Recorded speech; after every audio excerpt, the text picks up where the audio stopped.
Bismillahirrahmanirrahim. Assalamualaikum warahmatullahi wabarakatuh.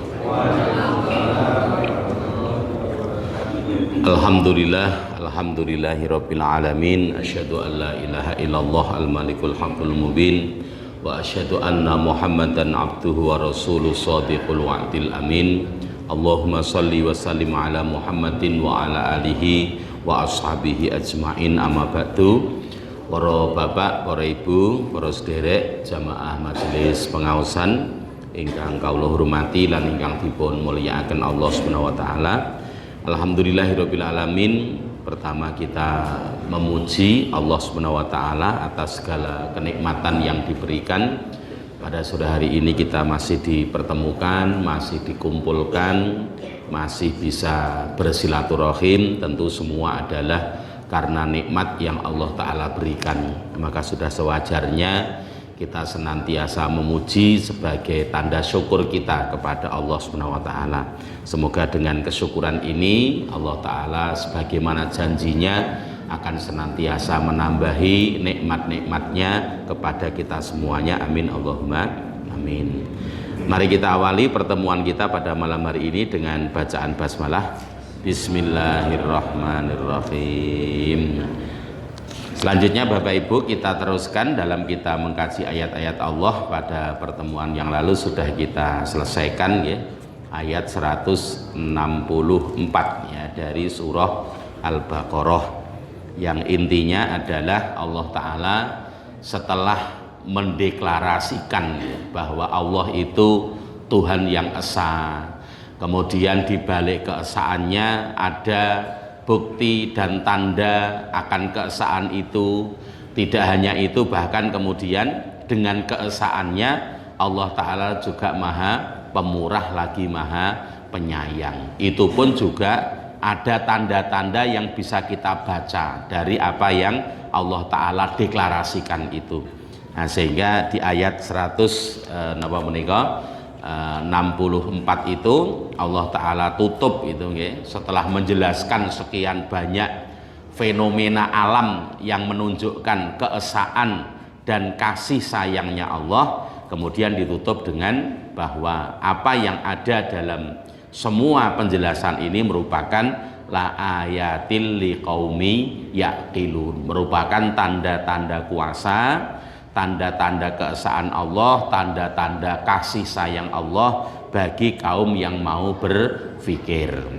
Nah, sehingga di dalam sebuah riwayat dipunaturakan bahwa wailun ya, celaka sekali liman qara'a hadhil ayata, kalau ada orang membaca ayat-ayat ini tadi, famajjabiha, kemudian kok ternyata masih ada keraguan-raguan di dalam hatinya terhadap apa yang menjadi inti deklarasinya Allah tentang keesaannya ataupun juga tentang maha kasih dan sayangnya. Itu sangat celaka sekali menika yang disampaikan dening panjenenganipun Kanjeng Nabi Muhammad sallallahu alaihi wasallam.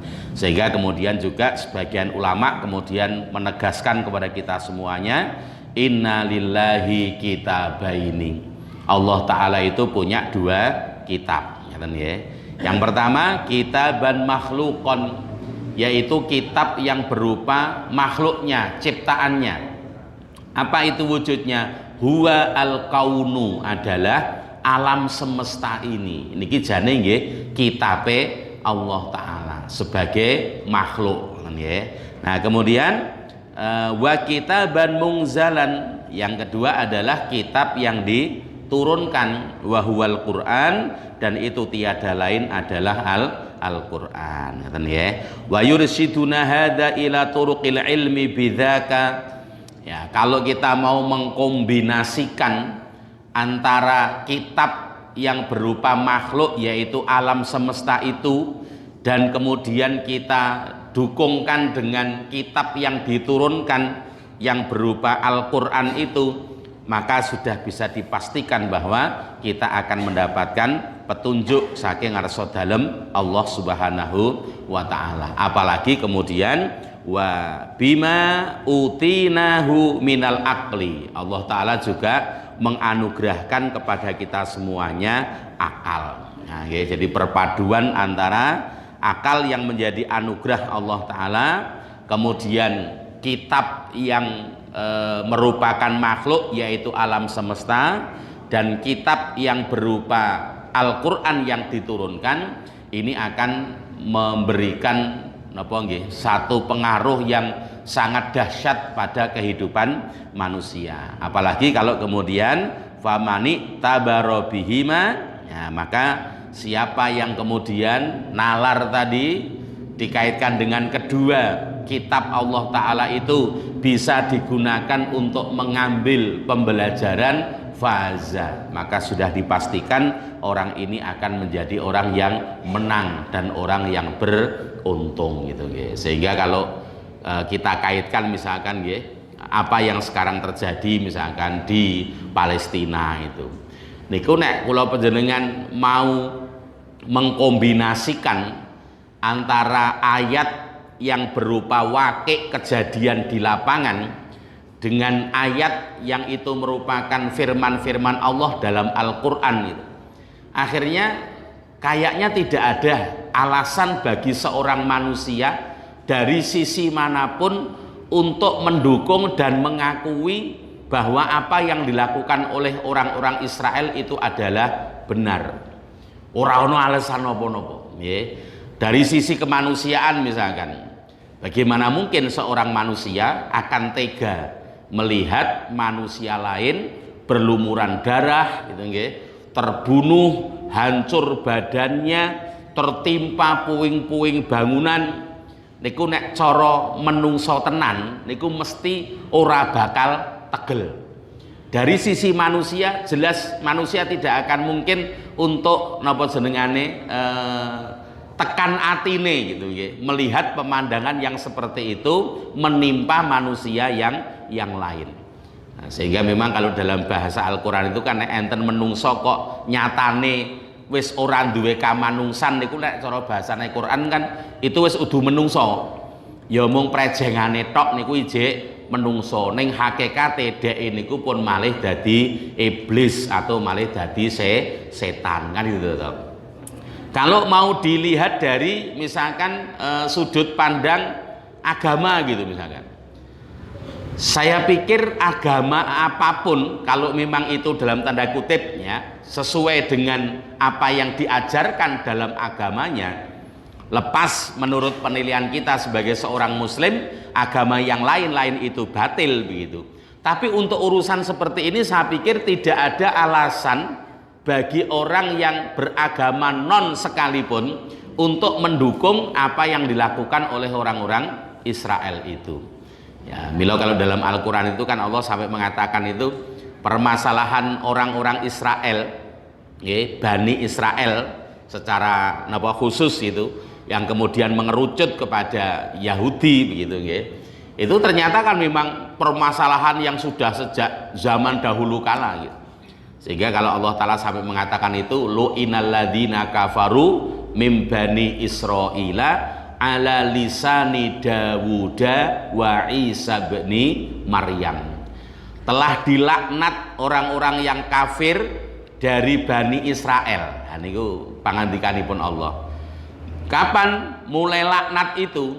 Ternyata bukan dari zamanipun Kanjeng Nabi Muhammad sallallahu alaihi wasallam, bukan, tetapi ala lisani Dawuda, pada lesannya Nabi Dawud. Sejak zaman Nabi Dawud wong Bani Israel wis mulai dora cetha, akhirnya turunlah laknat itu atas mereka melalui nabi yang notabene juga dari kalangan mereka, nggih menika panjenenganipun Kanjeng Nabi Dawud alaihi salam. Sampai berlanjut kepada wa Isa bni Maryam. Orang yang kafir dari orang Bani Israel itu pun terlaknat sampai dengan kepada panjenenganipun Kanjeng Nabi Isa alaihi salam. Ya, tentu kemudian berlanjut kepada eranipun Kanjeng Nabi Muhammad sallallahu alaihi wasallam dengan apa yang Allah Ta'ala turunkan kepada beliau yaitu Al-Quran. Artinya nek kula panjenengan gunakan Dawud Isa dan kemudian Kanjeng Nabi Muhammad sallallahu alaihi wasallam itu seakan-akan itu identik dengan Yahudi satu, Nasrani dua, Muslim tiga. Artinya orang mau beragama Yahudi kek, mau beragama Nasrani kek, mau beragama Islam apalagi, pasti tidak akan pernah mengakui dan tidak pernah akan mendukung apa yang dilakukan oleh orang-orang Israel itu. Kalau sampai mereka mendukung nggih niku wau, berarti ya prejengane tok menungso, tapi hakikate pun dikuasani karo setan gitu ya. Ya, bahkan kalaupun misalkan orang Nasrani, ya itu jelas sekali Al-Qur'an informasinya. Nabi Isa yang notabene mungkin dalam beberapa konsep itu sampai dituhankan oleh orang-orang itu atau dianggap sebagai Tuhan oleh orang-orang itu gitu ya, atau dianggap sebagai anaknya Tuhan oleh orang-orang itu saja melaknat apa yang dilakukan oleh orang-orang yang kafir dari orang-orang Bani Israel. Lah kok bisa-bisanya kamu yang menuhankan dalam tanda kutip Isa itu, kok kamu malah membantu dan mengiyakan apa yang dilakukan oleh orang-orang yang dilaknat oleh Tuhanmu itu. Lah ya gendeng to kene ngono kuwi. Kan itu ya. Jadi itu mboten enten alasan mereka untuk membantu dan mengiyakan apa yang dilakukan oleh orang Israel itu. Ya apalagi kalau kita hubungkan dengan wakil kenyataan gitu nggih. Ya jangan dikira bahwa yang menjadi korban itu hanya kaum muslim saja, enggak. Kita ingat mungkin dua minggu atau 3 minggu sebelum kejadian penyerangan Hamas itu sebagai bentuk perjuangan untuk mengusir penjajah. Ini harus kita pahami begitu Pak. Jadi jangan sampai nanti pemahaman-pemahaman di medsos itu kemudian masuk ke otak kita seakan-akan kemudian kita mengklaim Hamas itu berarti melakukan teror. Itu salah itu. Jadi itu adalah koyok dene nek napa menika kula panjenengan misalkan dulu itu nggih. Ya ana wong londo teko gitu. Nah, nalikane wong londo teko sudah menguasai beberapa daerah milik kita Indonesia, arep dikapake gitu nggih. Awake dhewe mesti yo pengen ngrebut kan ngoten. Wong kuwi lemah kuwok. Wong kuwi wilayah Indonesia, tak rebut gitu.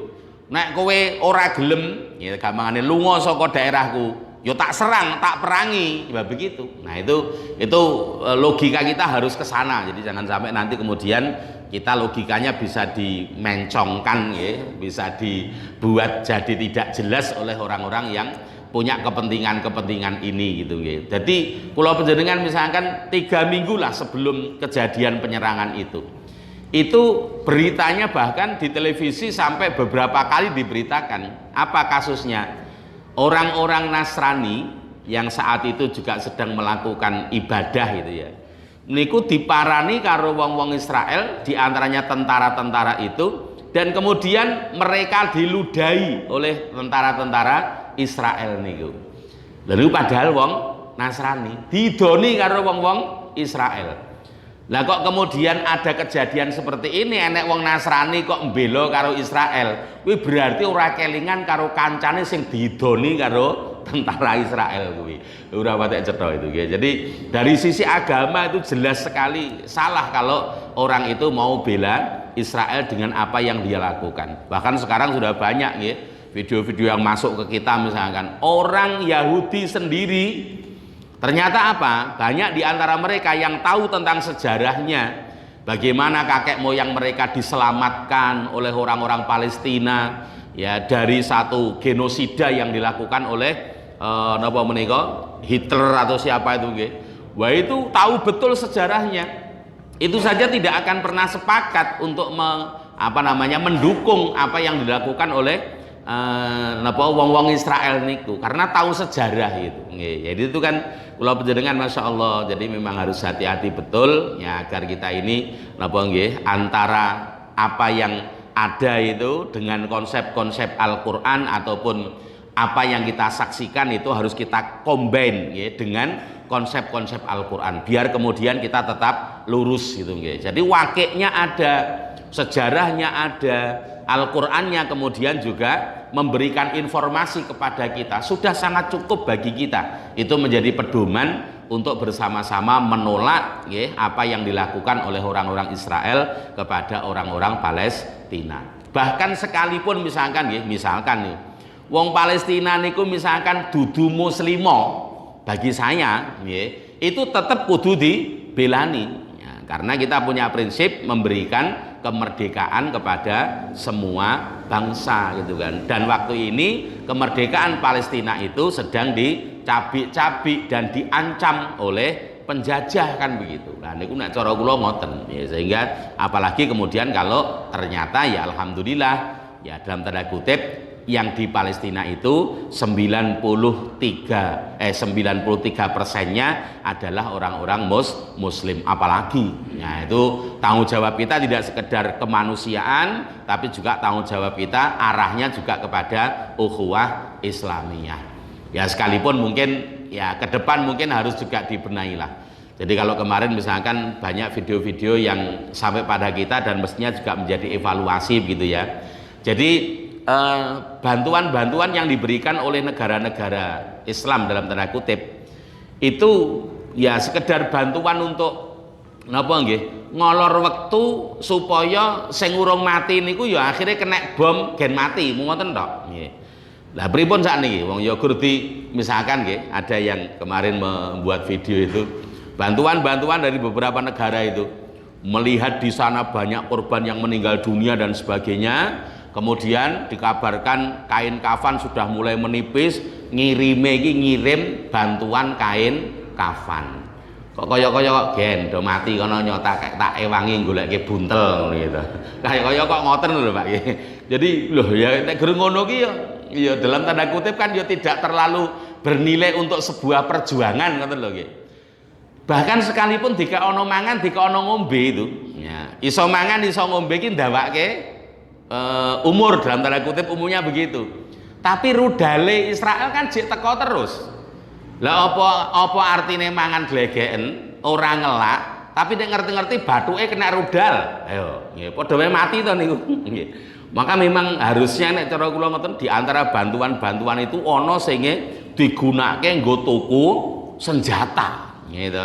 Dienggo mempersenjatai tentara-tentara Palestina. Kudune ngono, nah ngoten nggih, kudune begitu. Jadi ini akhirnya tidak akan napa nggih menambah korban-korban lagi. Nek guru bantuane bangsane panganan, ngombe niku ya iso mangan, iso ngombe, tapi korban tetap akan berjatuhan wong kono napa jenengane ngawut tok. Wis ora gagasan kok ngendi-endi kabeh dirudali karo dibomi kok. Lah mun to. Nah, niku berarti kan yang masih hidup sekarang kan tinggal menunggu waktu untuk kena bom dan mati gitu loh. Tapi nek dibantu nganggo alat perang niki mau, kan beda, Pak. Ya, kono ana rudal. Nah, ngono kowe tak ewangi nganggo dhuwitku iki tuku alat mbuh kok ngendi lah gitu. Amerika nek perlu ditukoni, kono gen rada napa jenengane melenyek sithik ngono nggih dalam pengertian wah aku ditukoni wong Palestina mosok aku pengen wangi Israel kono kan moto duwiten gitu anggere tok tukoni tok kaya dhuwit akeh ngono kan kowe ya rada melo sithik ngono gitu tuku anti rudal rono misalkan gitu nggih. Nah sehingga ketika rudal itu datang itu senjata anti rudal niku kena digunakake dadi ya entuk mangan entuk ngombe entuk tameng rudal sehingga hidupnya itu tetap berlanjut. Itu ya itu satu masukan yang saya pikir ke depan ya mestinya diperhatikan oleh kaum muslimin secara umum. Jadi bantuannya ya tidak sekedar panganan karo ngombe gitu, karena kalau hanya panganan ngombe niku ya mundur wektune kena bom wae karena bomnya terusan datang kan itu ya evaluasi aja lah. Jadi saya pikir itu penting itu. Jadi bagaimana Palestina disupport betul, wis senjata-senjata dikweki gitu, dibantu begitu.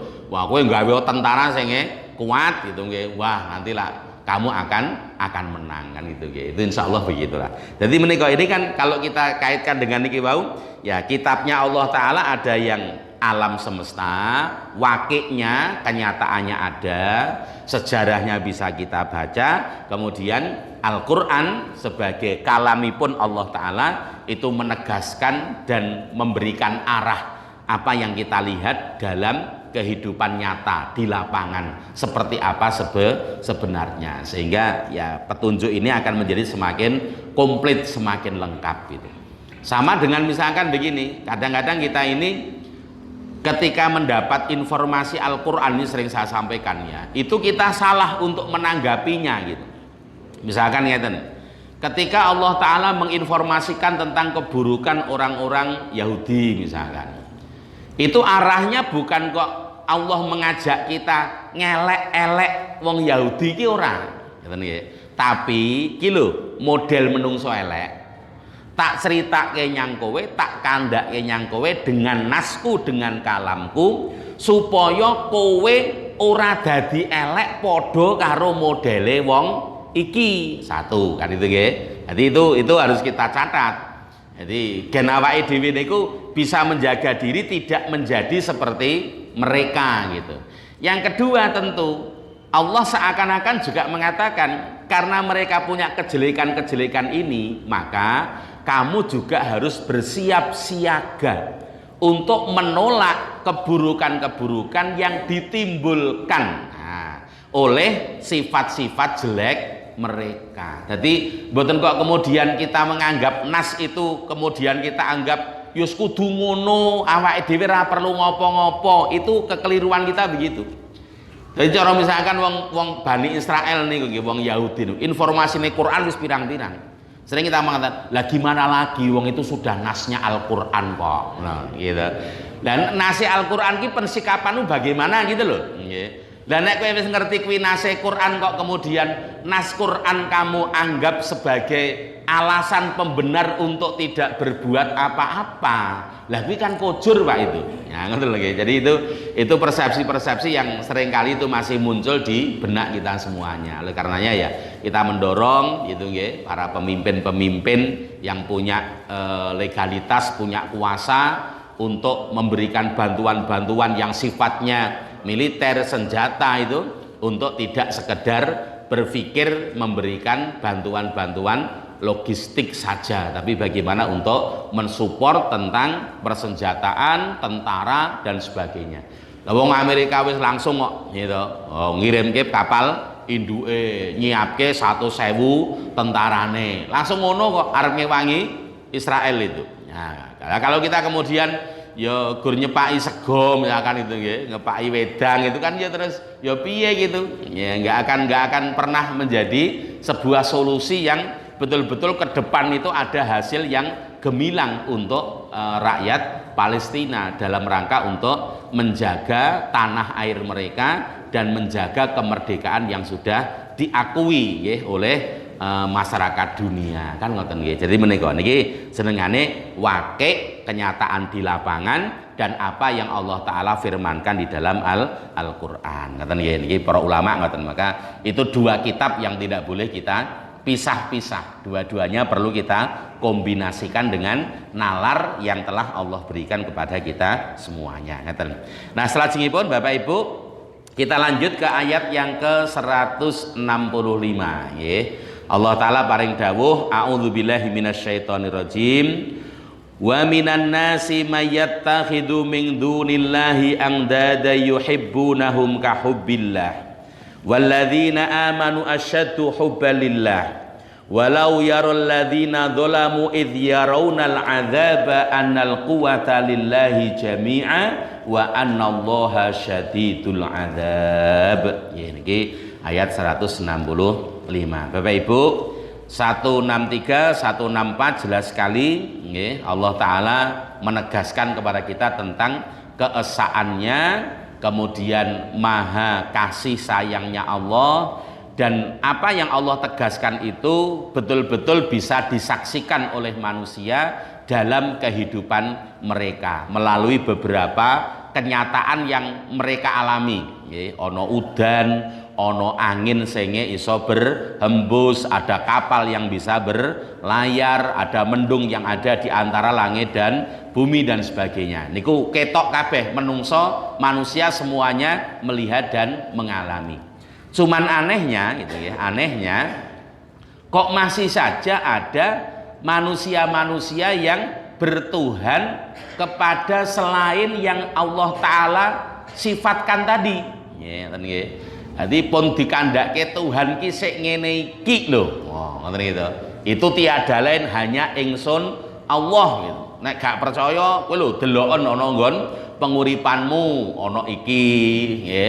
Iki nek iso kedadian ini kalau tidak karena dikomando oleh satu kekuatan kan tidak mungkin. Tidak hanya itu, apa yang kamu saksikan itu mendatangkan kasih sayang, mendatangkan rahmat untuk kalian. Dan itu ya hanya dari ingsun Allah. Allah sudah selalu mengatakan begitu. Cuma sayangnya kok ije enten wong-wong sing ora gelem menuhankan panjenenganipun Allah Subhanahu wa taala. Nah, ini yang Allah taala tegaskan di ayat menika. Artinya wa minan nas, dan di antara manusia mayattakhidhu min duni dzalikal ilahil wahid, ada yang menjadikan selain Tuhan yang esa itu alladzi dzukirat awsafuhu al-jalilah, yang telah disebutkan sifat-sifat yang sangat mulia dari Tuhan yang esa itu, ternyata mereka lebih memilih untuk andadan, mencari pembanding-pembanding, wa amsalan, mencari sesuatu yang bisa dimisal-misalkan, bisa disama-samakan kalih panjenenganipun Allah Subhanahu wa taala menika. Masih ada yang seperti itu. Wa hum ru'asa'uhumul ladzina yattabi'unahum fima ya'tuna wa ma yadharuna. Dan ternyata yang dijadikan sebagai sekutu untuk Allah itu adalah ru'asa'uhum, pimpinan-pimpinan mereka, Jadi pentolan-pentolan mereka, orang-orang yang diangkat menjadi pemimpin di antara mereka. Alladzina yattabi'unahum, yang mana orang-orang ini selalu mengikuti apapun yang dikatakan oleh para pembesar-pembesar ini tadi. Kemudian mereka juga selalu menghindari dari apapun yang dilarang oleh para pembesar-pembesar itu. Padahal apa yang mereka perintahkan, yang mereka ikuti itu, atau apa yang mereka larang, yang kemudian mereka jauhi itu, sama sekali tidak ada alasan secara syariat untuk diperlakukan seperti itu. Nah, niki yang Allah taala ingatkan dumateng kula lan panjenengan sedaya. Bahkan Allah mengatakan yuhibbunahum kahubbillah. Mereka mencintai para pembesar-pembesar itu sebagaimana cinta mereka kepada Allah Subhanahu wa taala. Nah, Ibu Bapak yang dimuliakan oleh Allah, nah inilah nanti yang mungkin perlu kita catat dan kita sangat berhati-hati kalau sudah urusan tentang agama. Bagaimanapun juga itu patokan dasarnya tetap harus apa yang berasal dari Allah dan apa yang berasal dari Rasul. Jangan sampai patokan agama itu adalah qala ahadun, perkataan seseorang yang ketika dikonfrontir perkataan itu ternyata menyalahi kepada kitab Allah, menyalahi kepada sunnahnya Kanjeng Nabi Muhammad sallallahu alaihi wasallam. Nah, niku kula panjenengan dielingke tenan. Karena apa?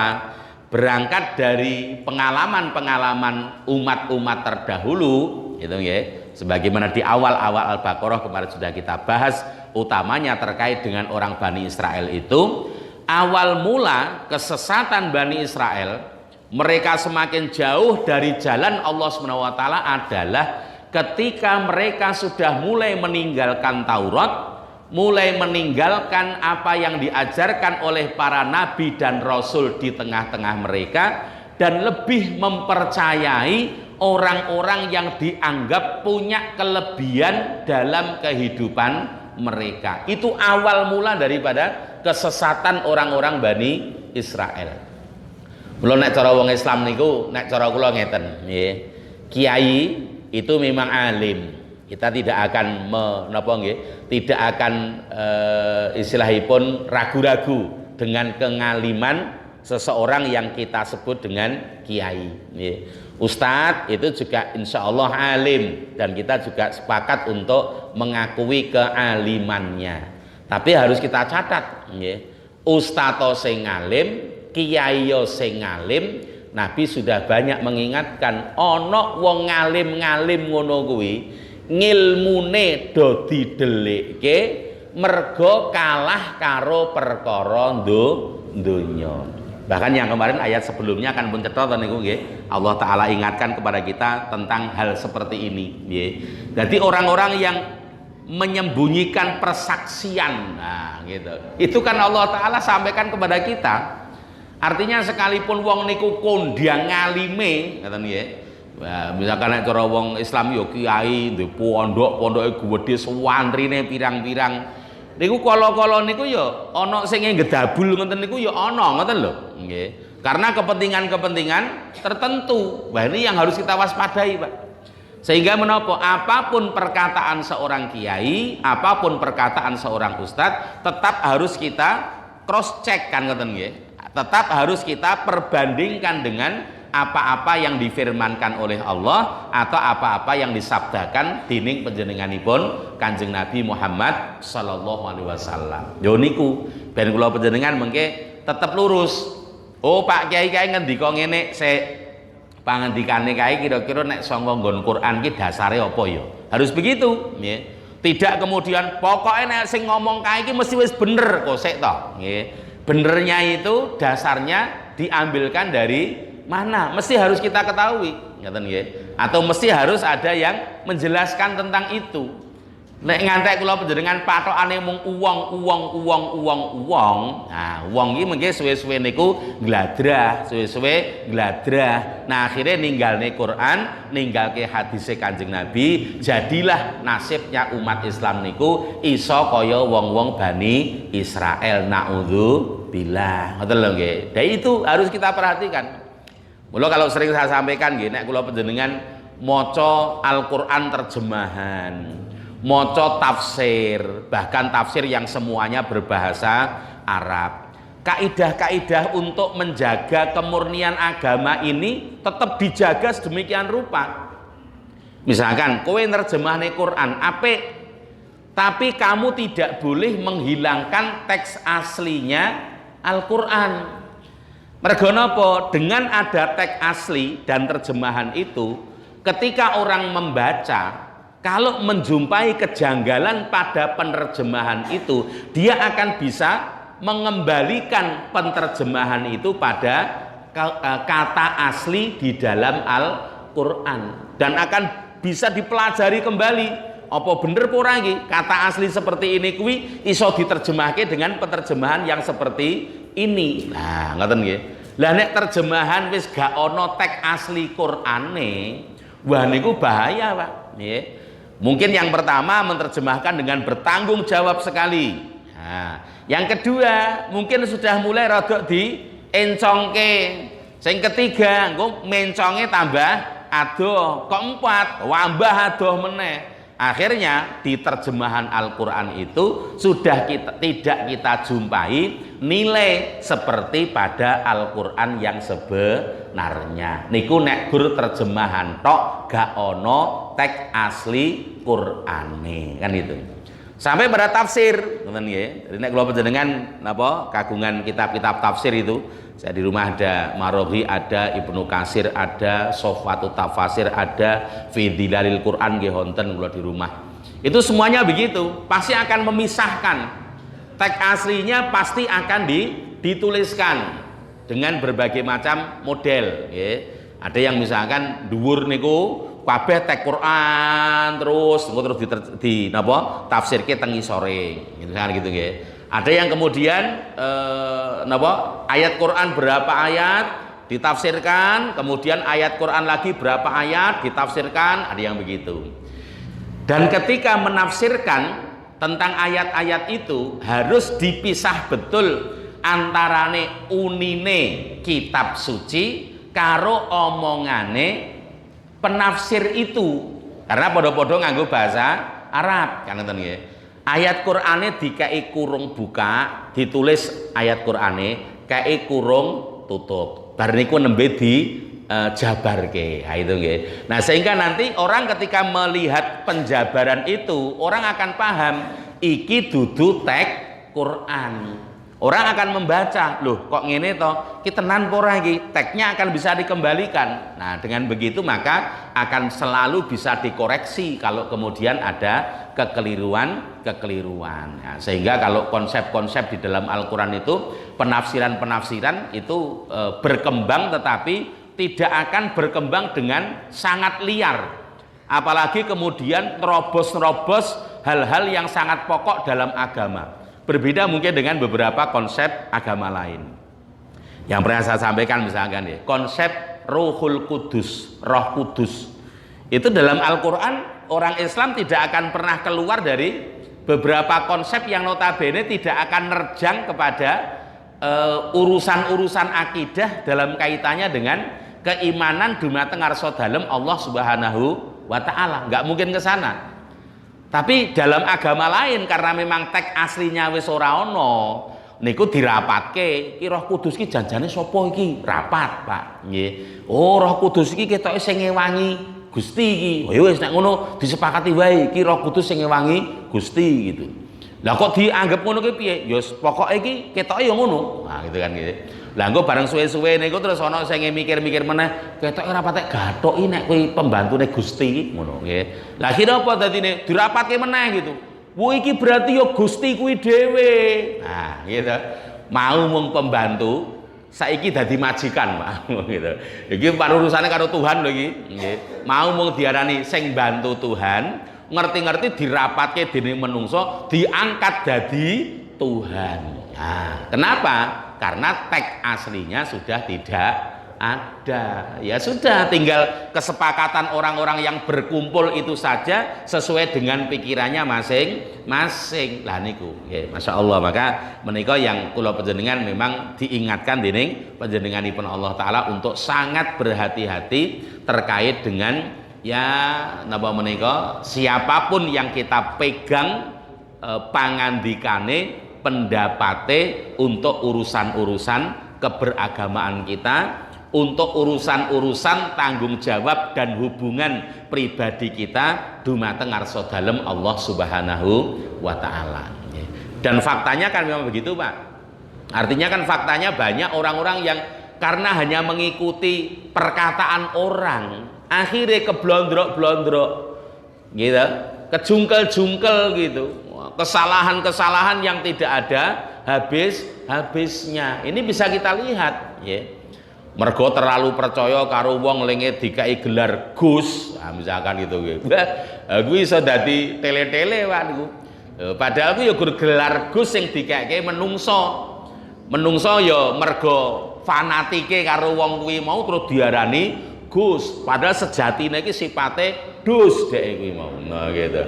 Ning wonge ra sadar gitu loh nggih. Itu kan banyak tuh itu yang menjadi korban-korban penipuan-penipuan kayak begitu-begitu. Lah niku lah contoh mawon lho niku lho. Nggih, itu menyangkut dunia nih jadi untuk mending-mending rugine ra sepiro gitu loh. Lah kalau sampai kemudian menyangkut sampai kepada kehidupan akhirat, wah ini berbahaya sekali gitu. Nah, sehingga misalkan nggih, yang banyak itu kadang-kadang kita begini. Ada cerita-cerita tentang orang-orang tertentu bahwa beliau misalkan bermimpi bertemu dengan Rasulullah dan sebagainya. Oke lah, clear. Kalau memang ada orang yang betul-betul bermimpi dengan Rasulullah itu, secara riwayat Nabi juga mengatakan dia betul-betul bertemu dengan Rasulullah. Tapi ojo-ojo kok terus kembangan liyane niku. Beliau sebenarnya tidak berkata apa-apa, tidak menjelaskan apa-apa, tapi terus dibumboni karo wong-wong sing ana sekitare dheke. Lah, ini bahaya, Pak. Nggih. Wah itu beliau sebenarnya ya hanya bercerita kalau bermimpi bertemu dengan Rasulullah. Mungkin itulah gampangannya gitu. Tapi kemudian ditambah-tambahi gitu. Ketika bermimpi ini ya Rasulullah memerintahkan kepada orang ini untuk memberikan petunjuk kepada masyarakat agar mereka melakukan ritual ini, ritual itu. Tambahane dadi ngombro-ombro gitu. Dan kemudian nisbatnya iki sik ngomong kuwi wong sing tahu ngimpi ketemu Rasulullah gitu. Padahal jane sing ngimpi iki ra tau muni kaya ngono. Lah ini kan pun dibumboni karo orang-orang yang fanatik kepada beliau. Ini kan bahaya, Pak. Bahaya banget itu ya. Sampai kepada apa yang pernah saya sampaikan nanti kalau kita baca Rawaiul Bayan fi tafsiri ayatil ahkam miliknya Ali As-Sobuni itu, beliau di awal-awal itu memberikan warning, peringatan ya, agar kita berhati-hati terkait dengan riwayat-riwayat menyangkut fadilah-fadilah. Nah, itu ya. Karena apa? Banyak, dan itu secara sejarah beliau mengungkap itu sesuatu yang terjadi. Enak wong alim, enak wong pinter, tapi karena nuruti karo pepinginane awake, akhirnya membuat sesuatu ucapan yang dinisbatkan kepada Kanjeng Nabi, padahal Kanjeng Nabi mboten tahu ngendika kaya ngoten niku wau. Itu beliau ingatkan betul. Misalkan ngeten nggih. Awake dhewe iki seneng banget nek masyarakat kuwi do gelem maca Quran gitu. Nah, daripada maca-maca liyane kan ya luwih apik maca Quran. Tapi nek ora dikeki nganggo khasiat. Nah, ngoten gitu. Ki mesti angel kon maca Quran gitu. Wah, akhirnya dheweke gawe qala Rasulullah sallallahu alaihi wasallam. Nah, akhirnya Rasulullah sallallahu alaihi wasallam ngendika, sapa wonge sing antarane wektu maghrib teko ngisa maca Al-Ikhlas ngantek kaping 100, nah, mula dheweke bakal mlebu nyang swarga tanpa hisab. Nah, niku ketoke isine maca surah Al-Ikhlas, ngoten nggih, ping 100. Terus engko jaminane ora bakal mlebu neraka, bahkan mlebu swarga tanpa hisab. Setelah ditelusur riwayat ini, ternyata yang membuat adalah wong sing kepengin masyarakat kuwi maghrib teko ngisa isine maca Quran. Nek gur kowe maca Quran, engko Quran sing tak waca dadi syafaat ana panguripan akhirat. Ngono ki ra patek menarik. Nah, syafaat tok iki. Nah, ngoten nggih. Tapi nek langsung nganggone iki mlebu swarga tanpa hisab. Kuwi menarik iki. Nah, orang kemudian melakukan amaliyah itu padahal kuwi jane mung gaweane wong, ngoten lho. Nah, itu karena dia ingin untuk mewujudkan keinginannya itu tadi. Atau misalkan orang pengen agar orang-orang itu cinta dengan bacaan-bacaan apalah misalkan yang baik-baik, kalimah-kalimah thayyibah itu. Nah, kemudian dia buat itu kata-kata dihubungkan dengan apa yang disenangi oleh manusia. Sapa wonge sing maca kalimah iki saben esuk ping semene, mula dheweke bakal dikei rejeki sing ora bakal pedhot-pedhot. Nah, wong anggere pun mikir rejeki lah niku lak menarik to Pak niku. Gitu. Dadi nek gur munekke kuwi gur hubungane karo ganjaran ngono kuwi, lah jek suwe le jek somben ngenteni akhirat ngono kuwi. Tapi nek pun hubungane karo rejeki ngono, wah duit. Nah, ini langsung mripate maktung ngoten niku metune duit ngono kuwi. Wah, iki berarti iki men aku duwe duit akeh, aku tak ngamalke maca wacanan iki saben esuk ping semene. Miturut pangandikane Kanjeng Nabi bakal dikeki rejeki sing ora ana pedhot-pedhote. Padahal niki jane dudu pangandikane Kanjeng Nabi. Itu beliau ingatkan di dalam Rawaiul Bayan fi tafsiri ayatil ahkam nggih milik Ali As-Sobuni almarhum. Jadi menika, dan itu fakta sejarah memang seperti itu. Munculnya hadis-hadis maudhu itu kan diantaranya begitu Pak nggih. Jadi kena ngopo ono hadis-hadis yang hadis palsu niku ya, karena tadi ada yang memang itu sengaja dipalsukan, sengaja Pak. Itu ora kok cuman isinya niku ketoke niku apik ngoten lho, isine niku ketoke sesuai karo agama, dihubung-hubungke karo agama, seperti itu ya. Maka kalau panjenengan tetap ngeten-ngeten iki harus berhati-hati agar kita tidak menjadikan ulama-ulama kita, kiai-kiai kita, gus-gus kita itu sebagai sekutu-sekutu selain Allah Subhanahu wa taala gitu nggih. Jadi biar kita itu taat itu karena apa? Perintahe Allah gitu kan. Kita jalankan, kenapa? Itu dicontohkan oleh Kanjeng Nabi gitu. Nah, jadi itu yang saya pikir perlu betul-betul juga kita catat karena Allah sudah mengatakan begitu loh, genah-genah Allah Ta'ala kuwi Tuhan satu-satunya, kemanfaatan Allah sebagai Tuhan satu-satunya sudah bisa dirasakan oleh manusia. Lah kok ijik percaya kalau sekedar omongane orang per orang kemudian melalaikan meninggalkan apa yang difirmankan oleh Allah Subhanahu wa Ta'ala, kan yo payah itu nggih. Nah, bila seperti kemarin yang saya sampaikan itu kaitannya karo udan iki ya, nah kalau panjenengan saya sampaikan itu kula udan teng Solo niku mboten masalah sekedar banyune, Pak, tapi masalahnya nggo ngilangi pikiran-pikiran masyarakat sehingga bahaya karena nanti akan masuk ke ranah-ranah akidah, bisa merusak keyakinan-keyakinan daripada umat gitu. Seakan-akan napa menika pawang udan kuwi luwih hebat tinimbangane Gusti Allah gitu loh. Ya, ini kan bahaya kalau sampai pikirannya seperti itu. Allah iso diatur-atur karo pawang udan nggih. Pawange ya ora salah terang apa-apa, agamane beda meneh sisan lho. Tambah ruwet meneh to niku. Nggih, itu seakan-akan Allah Taala kuwi ora kajen blas itu. Diadep-adepne karo wong-wong leng modele kaya ngoten niku wau kan ngoten nggih. Naudzubillah. Nggih menika Mbak Bilih Bapak Ibu yang kita sampaikan pada malam hari ini mugi-mugi wonten manfaatipun dan semoga kita benar-benar diberikan petunjuk oleh Allah Taala untuk senantiasa istiqomah nggih melampah wonten mergi ingkang leres yaitu jalan yang diridhoi oleh Allah dan ditunjukkan oleh Kanjeng Nabi Muhammad sallallahu alaihi wasallam. Mekaten ingkang kita aturaken kirang langkung yen pangapunten, mari kita akhiri pertemuan kita dengan kafaratul majelis. Subhanakallahumma wa bihamdika asyhadu an la ilaha illa anta astaghfiruka wa atubu ilaik. Walhamdulillahirabbil alamin. Assalamualaikum warahmatullahi wabarakatuh.